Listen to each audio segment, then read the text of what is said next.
ایک چھوٹے سے گاؤں میں عائشہ اور اس کی ماں ریما رہتے تھے۔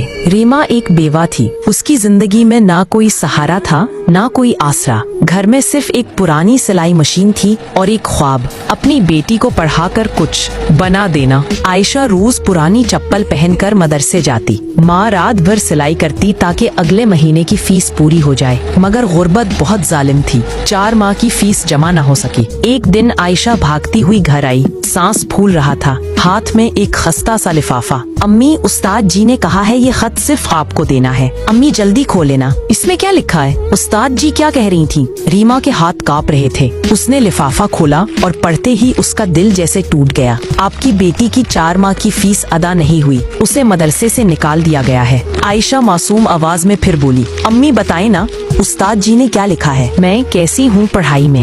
ریما کے حلق میں آنسو اٹک گئے، مگر ماں تھی، بیٹی کے سامنے ٹوٹ نہیں سکتی تھی۔ اس نے آنسو چپکے سے صاف کیے، مسکراہٹ کا جھوٹا رنگ چہرے پر ڈالا اور دھیمے لہجے میں بولی، کچھ نہیں بیٹا، استاد جی نے لکھا ہے کہ تم بہت ذہین ہو، تم بڑی ہو کر ایک بہت بڑی عالمہ بنو گی، تمہارے اندر اللہ نے بہت نور رکھا ہے۔ عائشہ خوشی سے ماں کے گلے لگ گئی، مگر اسے کیا خبر کہ اس لمحے اس کی ماں کے دل میں طوفان مچ گیا تھا۔ اس رات سلائی مشین کی آواز پوری رات چلتی رہی۔ ریما نے بھوک کو دبایا، درد کو چھپایا اور فیس کے لیے کپڑے سیتی رہی۔ انگلیاں لہو سے بھر گئیں، لیکن ارادہ نہیں ٹوٹا۔ کچھ دنوں بعد فیس جمع ہوئی، عائشہ دوبارہ مدرسے گئی اور پھر محنت، دعا اور ماں کی قربانی نے رنگ دکھایا۔ عائشہ نے دن رات پڑھائی کی، استاد اس کی ذہانت دیکھ کر حیران رہ گئے۔ وقت گزرتا گیا، وہ محلے کی سب سے قابل، سب سے محترم عالمہ بن گئی۔ لوگ اسے عزت دیتے، اس کے پاس اپنے بچوں کو بھیجتے، وہ عزت جو شاید اس کی ماں کبھی نہ دیکھ سکی،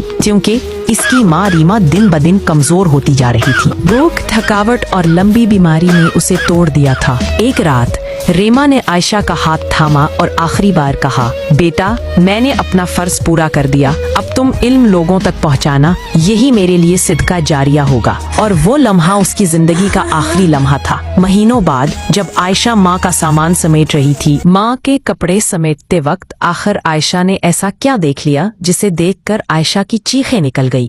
جاننے کے لیے